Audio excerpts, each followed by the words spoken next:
everyone, we're here to continue our story, James and the Giant Peach, and we are on chapter 29. It seemed a long time before the seagulls were able to pull the peach away from that horrible rainbow cloud, but they managed it at last, and then everybody gathered around the wretched centipede and began arguing about the best way to get the paint off his body. He really did look a sight. He was purple all over, and now that the paint was beginning to dry and harden, he was forced to sit very stiff and upright, as though he were encased in cement. And all 42 of his legs were sticking out straight in front of him, like rods. He tried to say something, but his lips wouldn't move. All he could do now was make gurgling noises in his throat. The old green grasshopper reached out and touched him carefully on the stomach. But how could it possibly have dried so quickly? He asked. It's rainbow paint, James answered. Rainbow paint dries very quickly and very hard.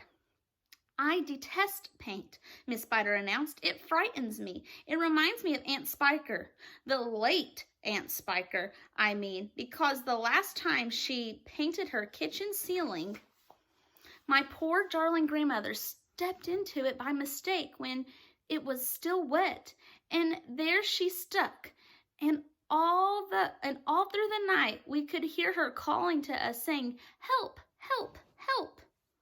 And it was heartbreaking to listen to her, but what could we do? Not a thing until the next day when the paint had dried, and then of course we all rushed over to her and calmed her down and gave her some food. Believe it or not, she lived for 6 months like that, upside down on the ceiling with her legs stuck permanently in the paint. She really did. We fed her every day. We brought her fresh flies straight from the web.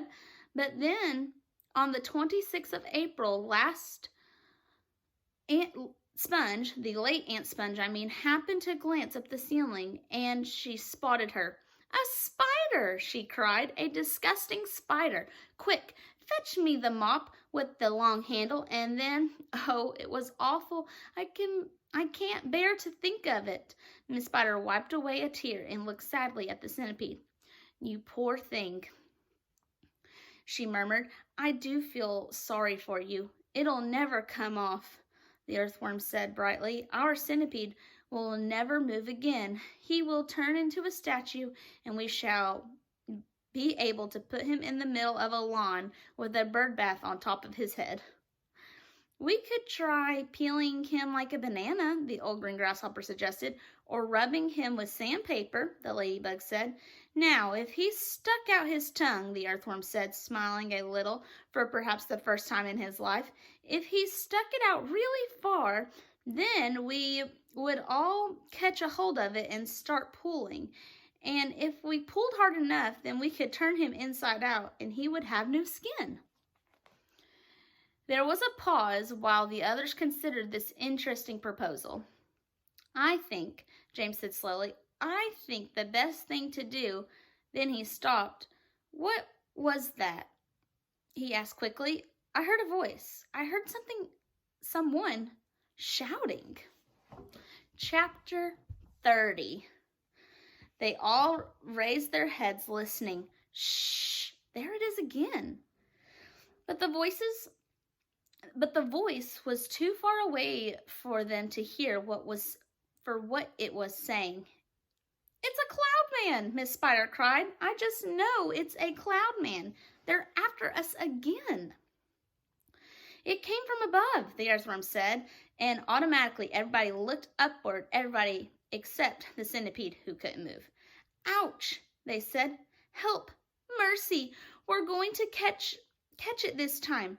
For what they now saw swirling and twisting directly over their heads was an immense black cloud, a terrible, dangerous, thundery-looking thing that had begun to rumble and roar even as they were staring at it. And then, from high up on the top of the cloud, the faraway voice came down to them once again, this time very loud and clear.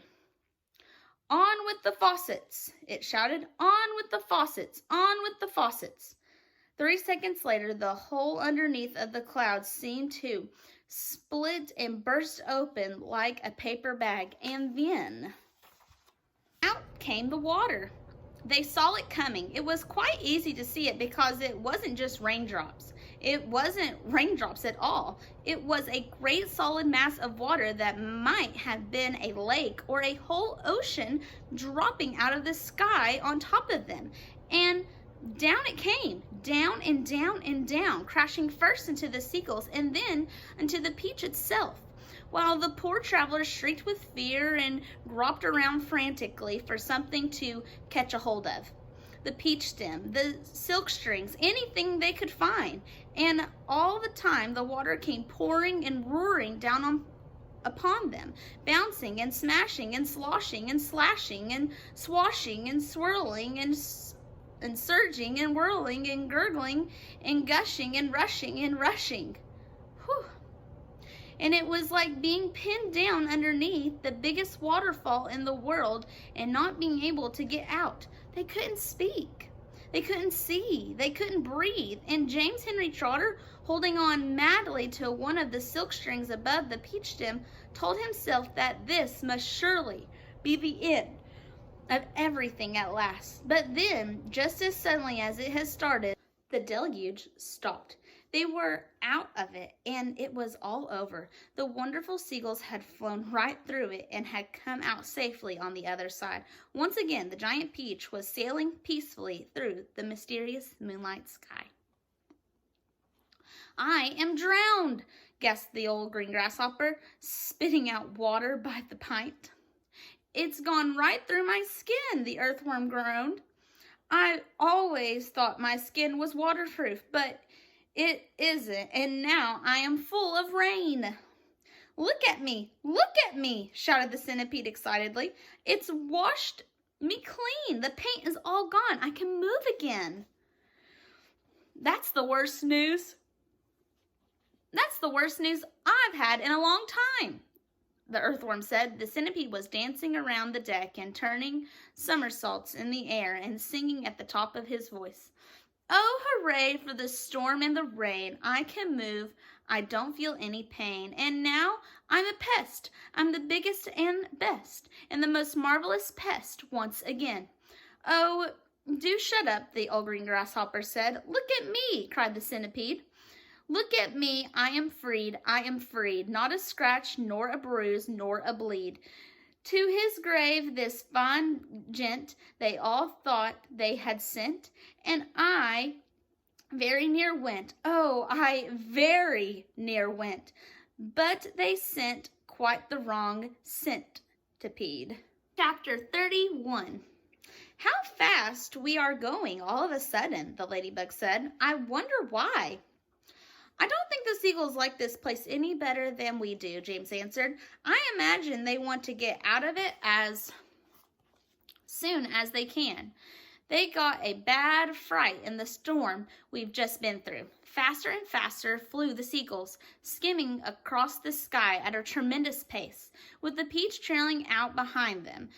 Cloud after cloud went by on either side, all of them ghostly white in the moonlight, and several more times during the night the travelers caught glimpses of the cloudmen moving around on the tops of these clouds, working their sinister magic upon the world below. Once they passed a snow machine in operation, with the cloudmen turning the handle and a blizzard of snowflakes blowing out of the great funnel above. They saw a huge drums that were used to make thunder, and the cloudmen beating them furiously with long hammers.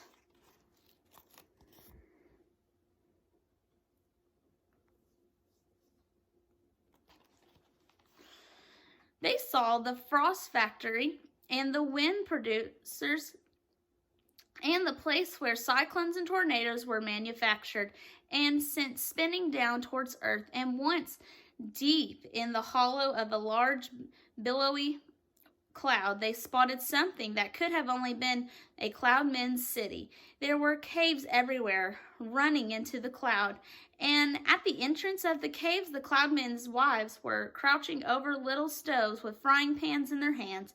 frying snowballs for their husbands' suppers. And hundreds of Cloudmen's children were frisking about all over the place and shrieking with laughter and sliding down the billows of the clouds and on toboggans.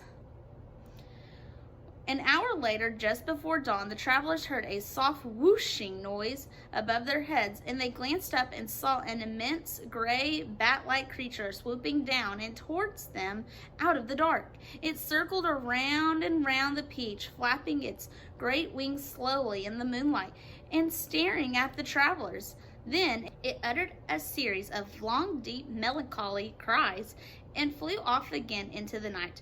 "Oh, I do wish the morning would come," Miss Spider said, shivering all over. "It won't be long now," James answered. "Look, it's getting lighter over there already."